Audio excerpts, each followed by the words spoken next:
Good morning, everyone.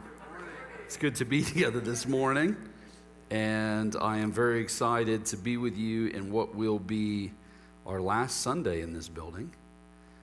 Next week, we'll move over. You misspoke. We have bought the building. Not that we closed last week. So that is our building, which is a big deal. So there's a whole group of folks in this church that are doing a ton of work to do all that. You've moved your house before, right? It's miserable. Is that not like the worst thing to move?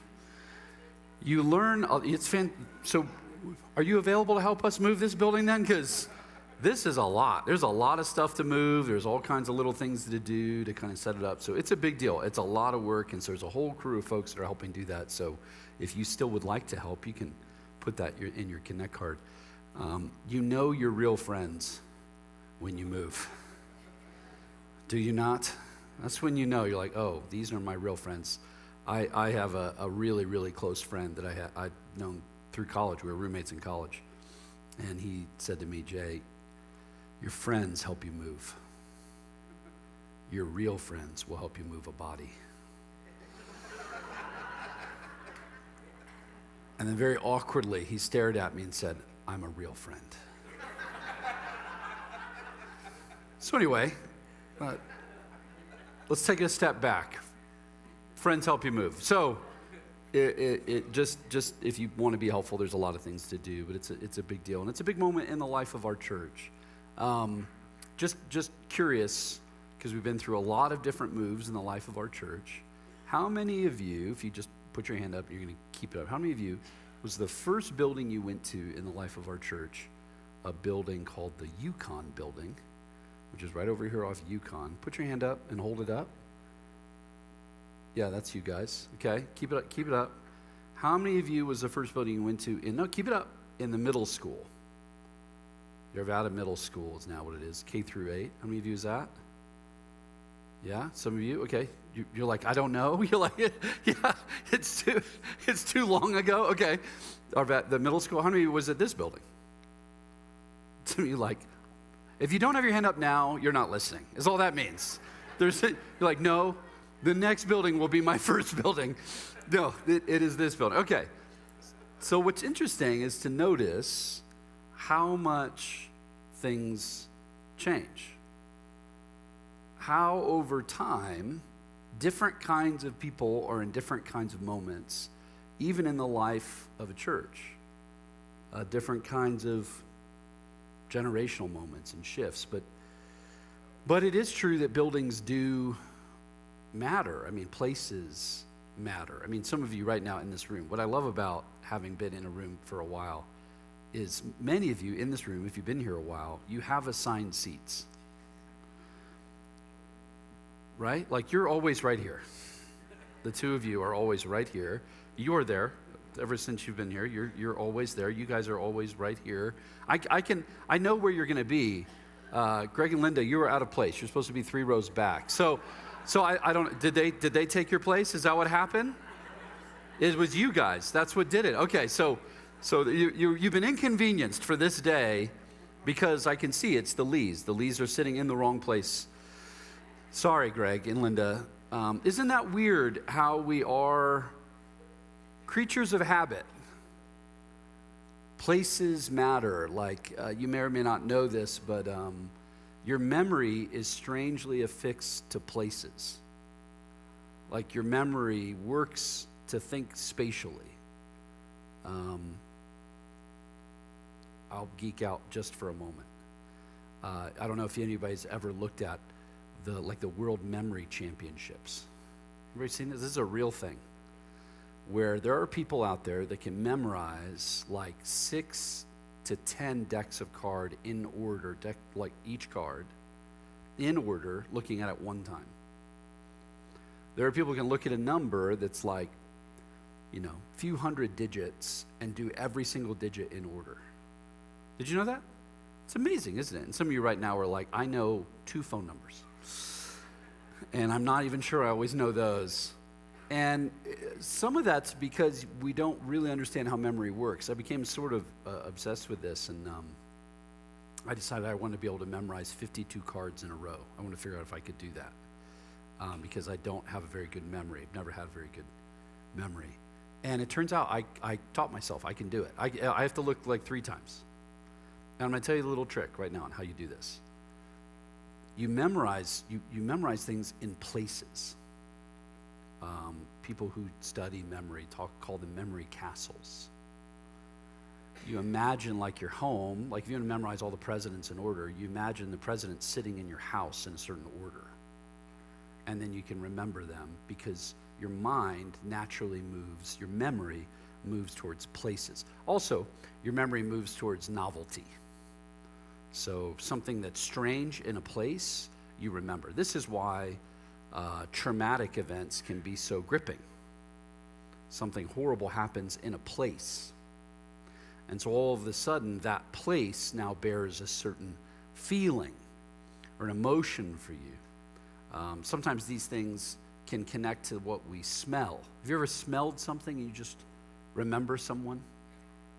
Have you ever tasted something and you're transported to like another place? Did anybody see Ratatouille? Right? And you're transported to like your childhood when you have a certain flavor or taste, but your memory is mostly designed for novelty in places.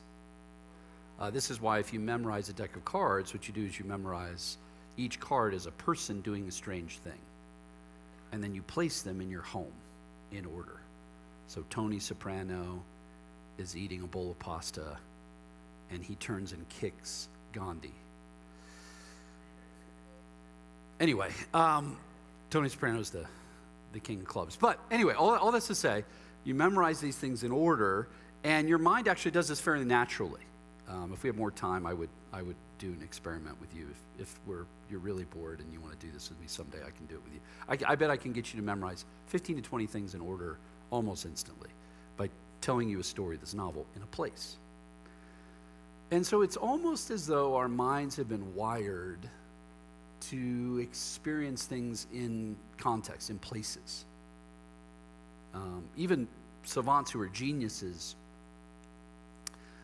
with numbers, like math geniuses. Often people who are math geniuses, the reason that they are really good at math is even the numbers occupy a place and a color and a feeling.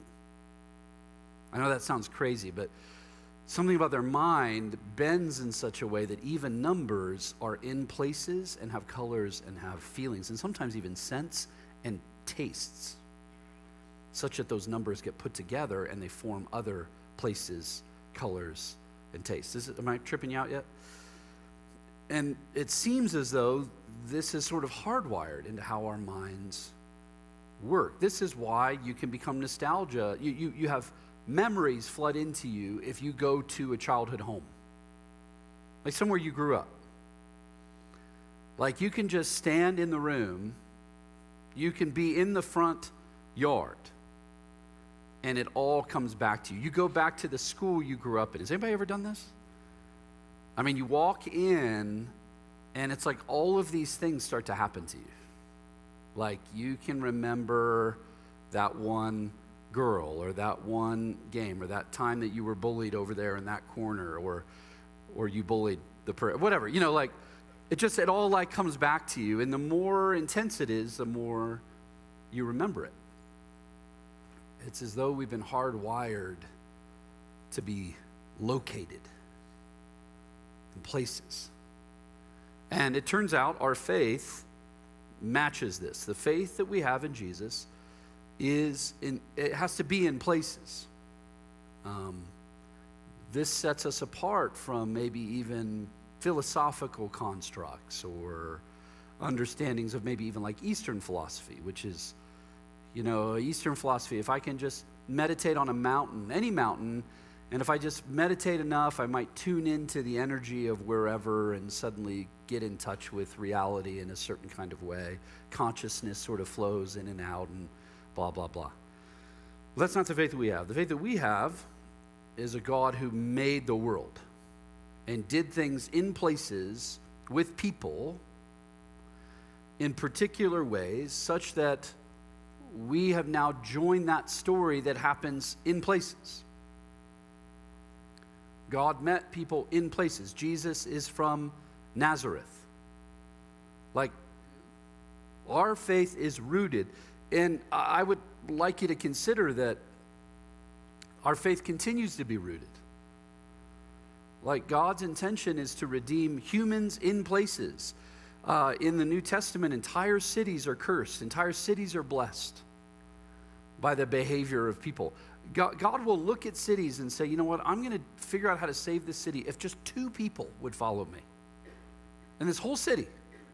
Okay, never mind 2. 1. If 1 person will just follow me, I will spare this entire city. I will redo everything in this city. The cities, places matter. And the text that we just looked at is one of literally 1,000 texts we could look at in the Bible, where something happens in a place and somebody goes, whoa, I had no idea. The text we read, Jacob,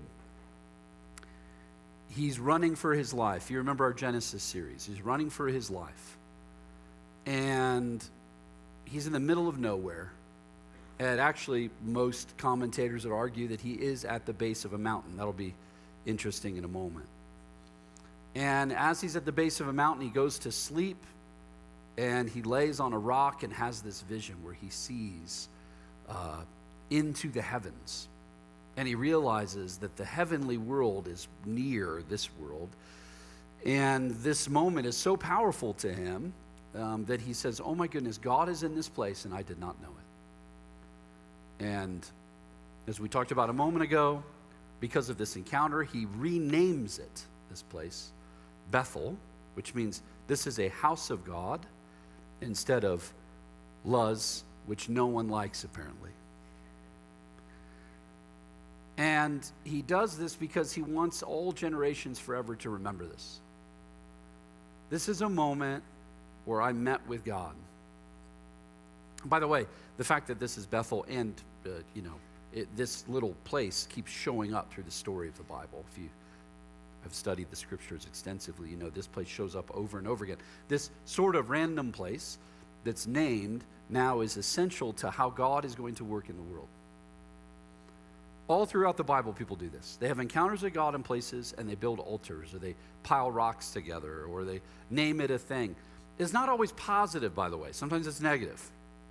Like, this is a place where things went really, really wrong. And so we should name this the place of death or the place of rejection.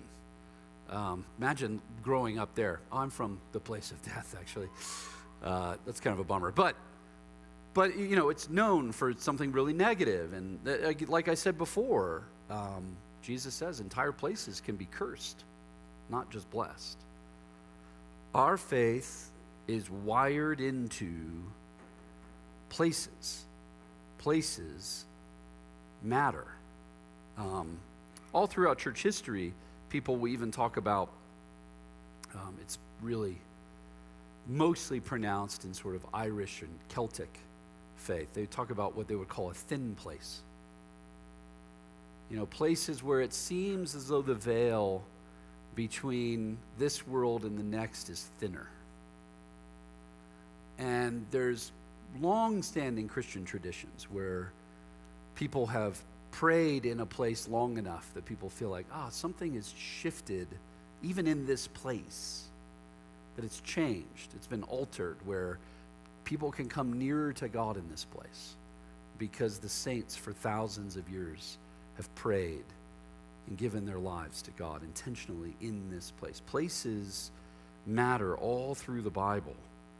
And I don't think it's just in the Bible. I think it's now. I don't know about you, but I think that's why a lot of people live in Colorado, because of this place.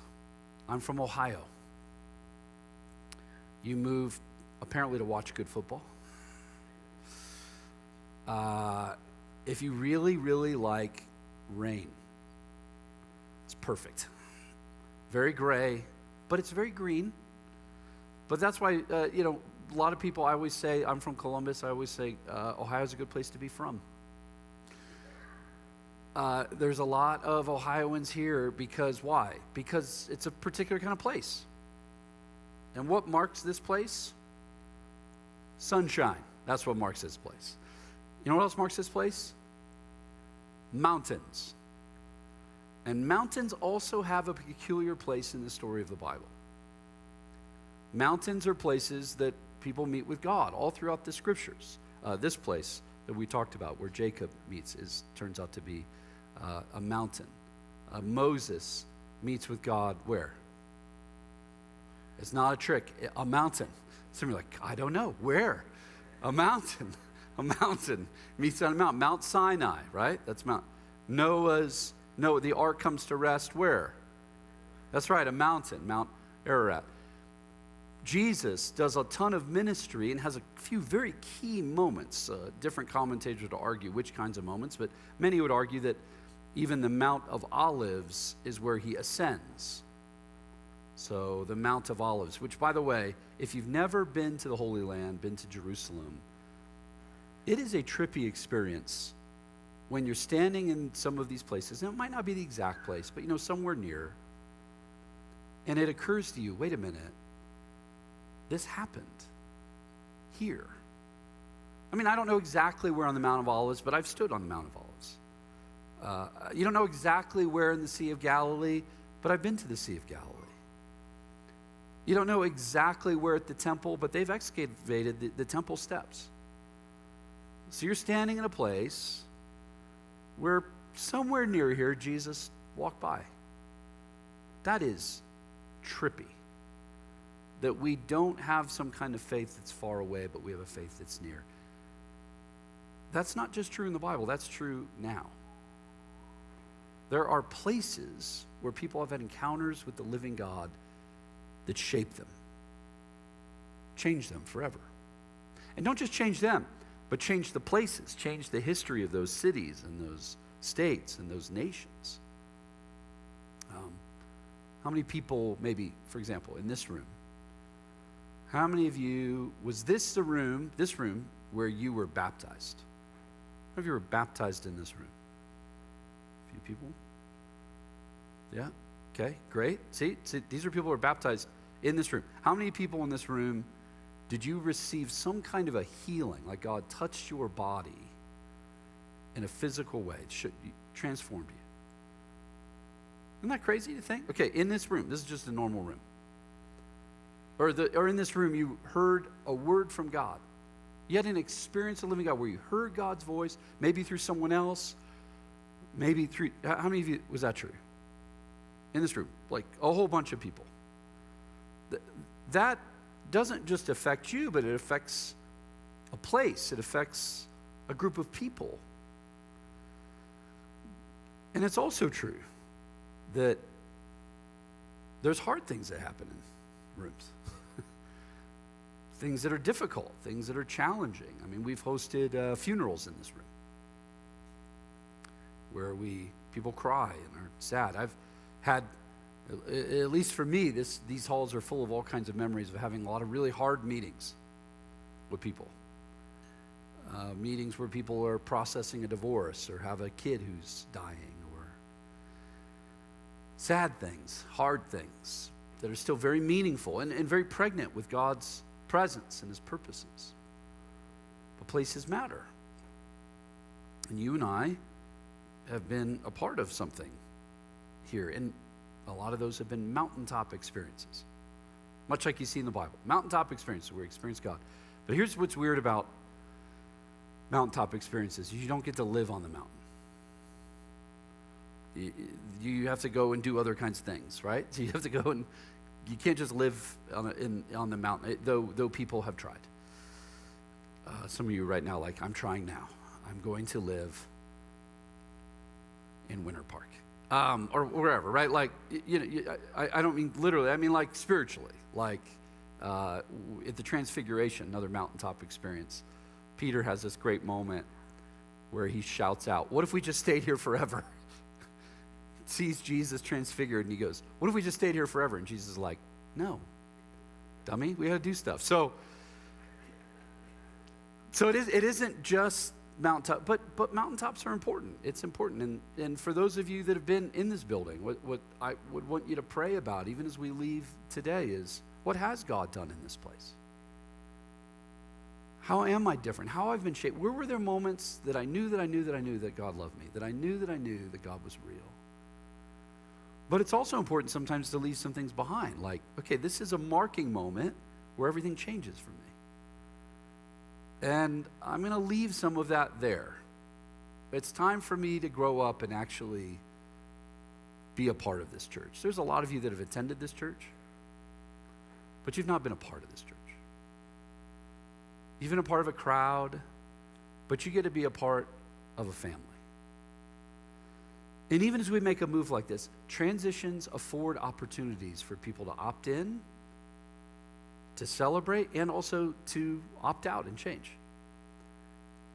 We're moving to a place that, if you didn't know, as we're talking about places, where 15 people saved all their money to buy that land and build that building, the one they're moving into, over 61st and Garrison. Isn't that amazing to think? 15 people had a vision, an imagination for what could happen in a place. And then some other churches have been there, and other churches have been there, and then we get to be in that place, which, by the way, I find funny for a lot of reasons. First of all, I imagine that those Southern Baptists in 1950 would not have imagined me preaching on their stage. I'm not making any assumptions. I'm just saying I imagine that they're surprised. I don't imagine they would have thought people would be speaking in tongues and praying in the Spirit in that place. I don't imagine that, our first little banquet we had there, we had some wine and a meal. I doubt they imagined anyone would ever drink wine in that building. And I also imagine they never thought that there would be women preaching and leading. And yet they did imagine that people would preach the gospel. They did imagine that people would pray. If you've not been in that community room, there's like 60 years of chili baked into the walls, I think. It's Southern. It's meals for funerals and weddings and celebrations of baptisms. And we get to join that. We're joining in a place, but I think it's important in this place to celebrate and remember what God has done. For those of you who've been in this church a long time, you've been through more than one move. And at least for me, I remember one time I was in Old Town, right by our old Yukon building, and I was walking by and I saw two people sitting in a car. And I looked at them for a minute as I was walking by, and they waved at me, and they popped out, and they'd been in our church when we first planted. They'd given their life to Christ and were baptized in that building. They moved away, decades ago. But they just happened to be in town on vacation, and so they went to go park in front of the building and remember where they gave their life to Christ. And I just happened to be walking by. And they were like, Jay, we were just walking by. Like, what is this? I'm like, I think it's a film studio. I don't know what it is. And they're like, and this part's now a brewery. I'm like, yeah, things change. But that memory, that moment for them doesn't. And it's located in a place. God has done great things for us in this place, and I cannot wait to see what is still ahead. It is right and important to celebrate, and it is also a good moment for us to leave behind what we want to leave behind, hope for what's next. And by the way, another church is going to meet here. So let's not take all the blessing with us. Let's leave it just a bit for them, just a little, like a dusting. And no, I'm just kidding. Let's pray for their success as well. I'm really excited for them. But also, we're standing in the wake of some people that have gone before us, and I'm really, really excited and hopeful for what's next. So, can we go to a time to just worship and celebrate and pray for one another? Why don't we stand together?